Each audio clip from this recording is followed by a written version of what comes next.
learners, warm welcome.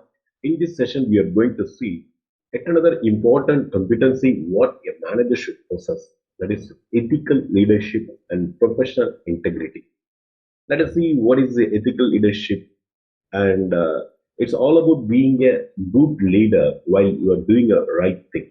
It means leading with honesty, fairness, and respect for others.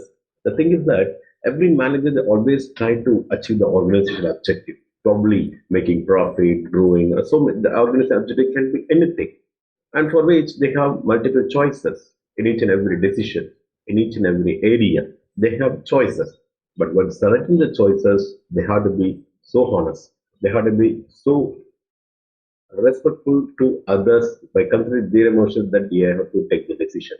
In the sense, it will not be a cost of the ethical aspects. Right? They have to follow certain business ethics when they're making the decision. So, what makes an ethical leadership? Let us see some of the aspects related to the ethical leadership. Number one is about being honesty. Right? Ethical leaders always tell the truth. Okay, they don't lie or they don't hide any important information. Being honest builds trust, which is crucial in leadership. Right? Happen to be the manager, the people are watching.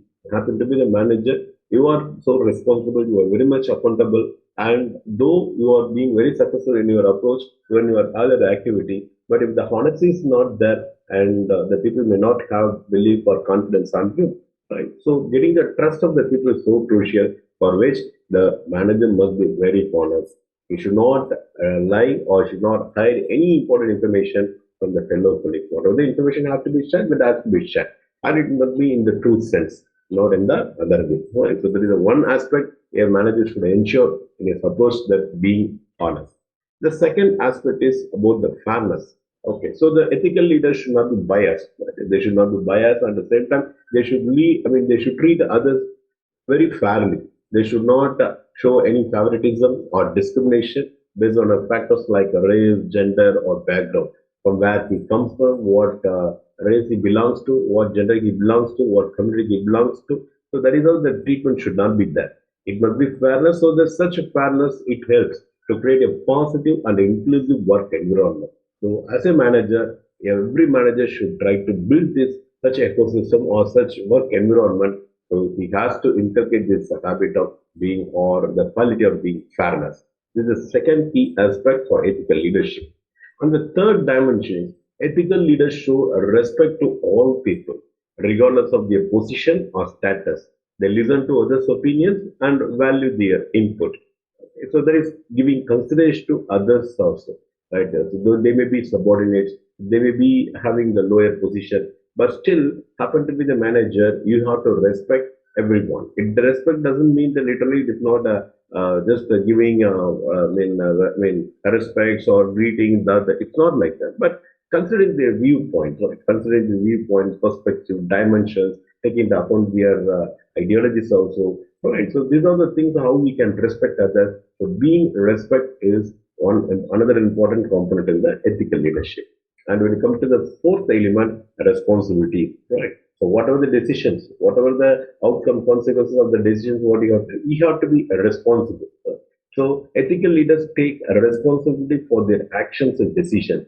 If something goes wrong, they don't blame others, but instead work to fix the problem. So avoiding the blame game, avoidance of blaming others for any failure or any unwanted consequences for any decisions or something. Blaming others may not give you a good picture about the leader. So instead of that, he try to find the solution for the problem. Right? So what are the things? He should be able to respond to it rather than reacting to it. That is the idea over here. So taking up the responsibility, avoiding the blame game, and trying to fix the solutions. So all these things will build a good character for a ethical leader. Right? Then the fifth one is about the accountability.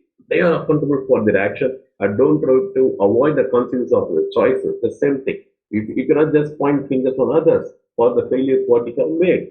So it is your duty, though you are delegated work, you are delegated responsibility, others have not performed up to the mark. Still, as a leader, as a manager, you are accountable for the particular consequences, for that particular situation. Right? So that we have to understand it. Right? We cannot just put the ball on the other foot. Rather than it is the managers of the accountable, and you should be able to take the accountability and that is a good for being a good ethical leader. Okay, so actually this will create a trust. Right? This will create a trust among the team and the fellow colleague, so that you can be a strong leader. Right. So this is another aspect related to the ethical leadership.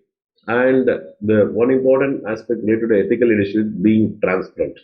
Ethical leaders are open and transparent about the decision, about their actions, about the whatever things they do, that should be known to them. And the people also should understand why you are doing this. So what makes you to do, and what is the reason for such action? Everything must know. I mean, the fellow colleagues should be able to know that. Right. So being transparent is another important quality of an ethical leader. So as an ethical leader, you have to be very transparent to your fellow colleagues. Whatever the decisions you have taken, what are the actions you have taken, that must have a good transparency. The people should know about the reason for such actions also. Okay.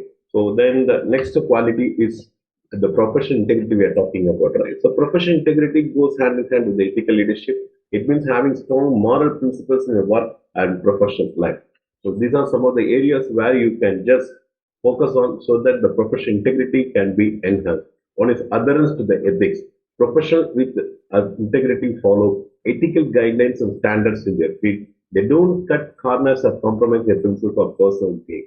Okay, company stands first. The personal gains or personal interests may go. I mean, it should not be in the picture at all. Right? So, as a manager, as a leader, particularly, the company should stand first.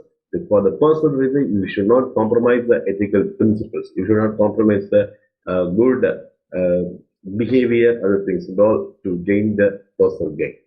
And again, a trustworthiness. People with professional integrity are trustworthy. People believe them. Others can rely on them to do what they say they will do. So when the people have the good confidence on you, when they have good trust on you, whatever things you say, they will behave. If you lack trustworthiness, people will doubt about your orders, people will doubt about your action, and certainly they may not cooperate with you. So in the profession, as a component of a professional integrity, the person who has a good professionalism will be a trustworthy people. And the next thing is confidentiality.